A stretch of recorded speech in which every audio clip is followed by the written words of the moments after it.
مجھے لگتا ہے کہ تو نے ان ہاتھوں سے لوگوں کی پٹائیاں بھی کی اور گولیاں چلائی ہے، گولیاں چلائی ہیں ان ہاتھوں سے، یہ ہاتھ شل ہو گئے۔ اس لیے کہ جب ہماری مائیں ناراض ہوتی ہے اور بہنیں ناراض ہوتی ہے تو پھر کبھی کبھی اس طرح ہماری بلوچی میں بد دعا دیتی، جا اللہ تیرے ہاتھ کو شل کر دے۔ میں نے کہا کسی ماں اور بہن کی بد دعا لگے، اس کے آنسو آگے کہنے لگے ہائے ہائے، واقعتاً میں نے بہت سے لوگوں کو قتل کیا، واقعتاً میں نے بہت سے لوگوں کو قتل کیا، اب مجھے دم کر لے۔ میں نے کہا میرا دم بھی نکل گیا، جب آپ نے یہ بتا دیا نا کہ لوگوں کو تو میرا دم بھی نکل گیا، میرا دم آپ کو نہیں لگے گا۔ ایک بندہ آ گیا، بہت بڑے آدمی ہیں، کہنے لگے مولانا ایک آدمی مستقل رسول پاک صلی اللہ علیہ وسلم کو خواب میں دیکھ رہا ہے، حضرت کو خواب میں دیکھ رہا ہے، لیکن حضرت اپنا چہرہ نہیں دکھاتا، حضرت اس سے گفتگو نہیں کرتا، اس کی تعبیر کیا ہے؟ میں نے کہا لگتا ہے یہ بندہ درود بہت پڑھتا ہے، تہجد پڑھتا ہے، لیکن نبی جب اپنا چہرہ اس کو نہیں دکھاتا تو لگتا یہ کہ یہ درود بھی پڑھتا ہے، نبی کو دیکھتا ہے لیکن حضرت چہرہ نہیں دکھاتا، اس سے گفتگو نہیں کرتا، تو لگتا یہ ہے کہ یہ آدمی شرابی ہے۔ کہنے لگے کہ مولانا، رونے لگے، کہنے لگے مولانا دعا کرو، خدا کی قسم میں خود ہوں، دعا کرو، اس کے بعد لعنت بھیجتا ہوں شراب پہ، میں شراب نہیں پیوں گا۔ وَمِن شَرِّ غَاسِقٍ إِذَا وَقَبَ، اور رات کی تاریکیاں اس کی برائی سے کہ اذا وقب داخل ہو جائے۔ وَمِن شَرِّ النَّفَّاسَاتِ، ان عورتوں کی برائی سے کہ النَّفَّاسَاتِ فِی الْعُقَدِ، گروہ میں پھونک مارنے والی۔ ہماری ماں اور بہنیں اور بیٹیاں ہماری فارغ ہو جاتی ہے، مرد حضرات چلے جاتے ڈیوٹی ملازمت پر، بس پھر عورتیں پھر یہی ہے کہ فلاں کو فلاں نے جادو کیا، فلاں کو فلاں نے جادو، کوئی جادو مادو کچھ بھی نہیں ہے۔ نمازوں کا اہتمام کرو، یاسین شریف کا صبح کو اہتمام کرے۔ اللہ کی قسم کھا کے کہتا ہوں میری ماں اور بہنیں سن لے، سورہ نور کی تلاوت کا اہتمام کرے۔ کوئی ماں کا لال بری نگاہ سے آپ کو دیکھ بھی نہیں سکے گا، کوئی مشکل مسئلہ نہیں ہے۔ باقی مولویوں کی رزق بھی اللہ نے جاری کر دی ہے، یہ جو عامل ہوتے ہیں نا، کاٹ کرتا ہوں کاٹ کرتا ہوں کاٹ کرتا ہوں، کاٹ تیرے جادو کے کاٹ کروں، وہ کاٹ ہو جائے یا نہ ہو جائے، چل کہتے کہ ہاں جنات کی ایک بڑی جماعت ہے، حملہ آور ہے، تو یہ کتنا ہوگا؟ کہتے کہ دے دے 40-50 ہزار روپے دے دے، ماریں گے ان کو، مار دیں ان کو۔ 4-5 دن تک وہ ٹھیک ہو گیا اور پھر اس کے بعد واپس آ گئے، کہنے لگے حضرت وہی تکلیف ہے مجھے، کہنے لگے ان کو تو مار دیا، ایک اور آگے 50 ہزار اور روپے دے دے، 50 ہزار اور دے دے۔ یہ صرف مستقل کاٹ کاٹ کا سلسلہ چلتا ہے، مستقل کاٹ کا سلسلہ۔ میرے پاس بھی آتے لوگ، کبھی کبھی کہتے کہ جن نے کہا کہ مولوی منظور کے پاس چلے جائیں آپ کے۔ میں نے کہا اچھی بات ہے، کہتے کہ وہ کہتے کہ جب تک یہ کہ گائے نہیں دیں گے۔ میں نے کہا دے دو مولوی صاحب، وہ گائے بھی لے لی طلبا نے، لے کر کھا لی، کہتے ہیں کہ پھر بھی جن نہیں چھوڑ رہا۔ میں نے کہا کیا کروں بھائی، گائے تو واپس نہیں دے سکتے، طلبا نے کھا لیا، اب میں کیا کروں؟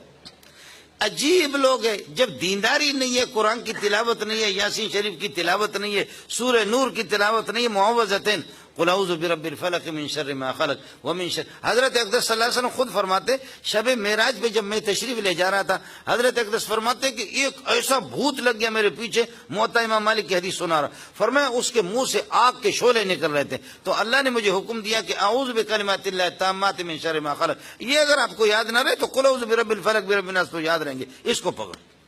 یہ اتنے بدبخت قسم کے ہیں کہ حضرت اقدس کو بھی انہوں نے نہیں چھوڑا۔ فرمایا کہ رات کو میں تہجد کے لیے اٹھا، ایک آ گیا میں نے اس کو پکڑ لیا، اس کو میں نے پکڑ لیا۔ فرمایا میرے بھائی جان حضرت سلیمان علیہ السلام کی دعا مجھے یاد تھی، انہوں نے فرمایا رب هب لی ملکا لا ينبغي لأحد من بعدی انک انت الوہاب، اے اللہ مجھے ایسی حکومت دے دو باقی کسی کو نہیں دینا۔ اللہ نے ہواؤں کو سلیمان کے لیے مسخر کیا تھا، جنات کو ان کے لیے، تو مجھے شرم آ گئی، میں نے کہا بھائی جان کا احترام کیا، ورنہ میں محمد چاہتا تو مسجد نبوی کے ستون کے ساتھ پلر کے ساتھ اس کو باندھ کر کے رکھتا، اور وہ بھی منت مانی کی، اس لیے میں نے چھوڑ دیا۔ حضرت ابو ہریرہ کو ایک دفعہ کہا کہ یہ صدقے کے مال ہے، گندم ہے، آٹا، اس کی حفاظت کرو۔ آدھی رات کو ایک بڈھا آ گیا چوری کر رہا تھا، بوری میں ڈال رہا تھا، ابو ہریرہ نے پکڑ لیا۔ یہ بخاری کی حدیث ہے، آپ کو سنا رہا ہوں۔ ابو ہریرہ نے پاؤں سے اس کو پکڑ لیا، کہنے لگے چھوڑو، میرے چھوٹے چھوٹے بچے ہیں، بس کیا کروں، مجبوری ہے، غریبی ہے، یہ وہ ہے، مجھے چھوڑ دو، اس کے بعد کچھ بھی نہیں کروں گا۔ ابو ہریرہ کہاں اور یہ راشن کہاں، یہ گندم یہ آٹے کہاں، اور ابو ہریرہ نے کسی کو بتایا بھی نہیں۔ صبح خیر ابو ہریرہ کو ترس آ گیا، بوڑھا رونے لگا، ابو ہریرہ نے کہا پھر واپس نہیں آنا، وہ چلے گئے۔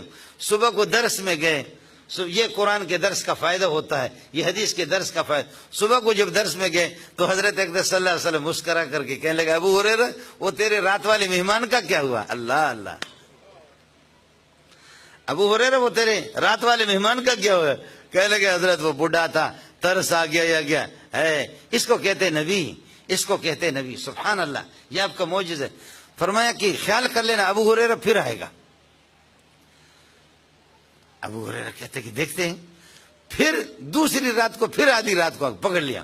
ابو ہریرہ نے کہا کہ چھوڑوں گا نہیں، کہا اللہ کے لیے اس کے بعد ایسا کام نہیں کروں گا، چھوڑو چھوڑو۔ پھر اتنا روئے، اتنا بزرگ بن گیا، صوفی بن گیا کہ ابو ہریرہ نے پھر چھوڑ دیا، پھر چھوڑ دیا۔ ابو ہریرہ پھر چلے گئے دوسرے دن حضرت کے درس میں، تو حضرت نے فرمایا کہ ابو ہریرہ تیرے مہمان کا کیا ہوا، وہ رات والے وہ تو آ گیا تھا۔ ہے ابو ہریرہ فرمایا خیال کرنا پھر آ جائے گا۔ پھر تیسری رات آ گیا، پھر ابو ہریرہ نے پکڑ لیا۔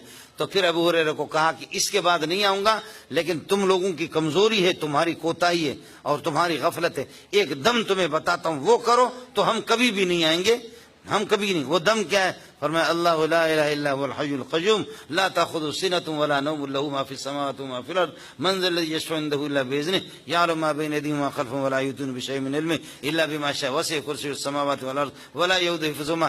یہ پڑھ لو، ہم نہیں ہیں۔ تو پھر اس کے بعد یہ وظیفہ بتایا۔ ابو ہریرہ نے کہا چلو وظیفہ تو بتا دیا، چور صاحب نے چھوڑ دیا اس کو۔ حضرت ابو ہریرہ تیسرے دن گئے، حضرت صلی اللہ علیہ وسلم نے فرمایا کیا ہوا، آ گیا نا؟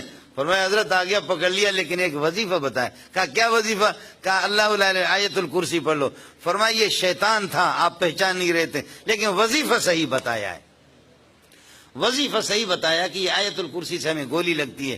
اس لیے ماؤں سے اور بہنوں سے آپ سے بھی گزارش ہے کہ یہ جو ہوتا ہے نا، وہ جو دوربین موردین، وہ جو ہوتے ہیں کہ مریض کو مشینوں میں چیک کرتے ہیں، اس میں جن نہیں آتا، جنات اس میں نہیں، چاہے آغا خان سے جا کر کے ٹیسٹ کراؤ یا لیاقت اسپتال سے، اس میں جن نہیں آئے گا، سمجھے؟ اور یہ مشینیں آپ کی جنات کو بھگا نہیں سکتے، ان کو بھگانے والا محمد ہے جس پہ قربان جاؤں، ان کو بھگانے والا محمد رسول۔ ومن شر النفاثات فی العقد ومن شر حاسد اذا حسد، اور حاسد کی برائی سے جب حسد کرنے پر آ جائے، اللہ ہم سب کو حسد سے بچائے۔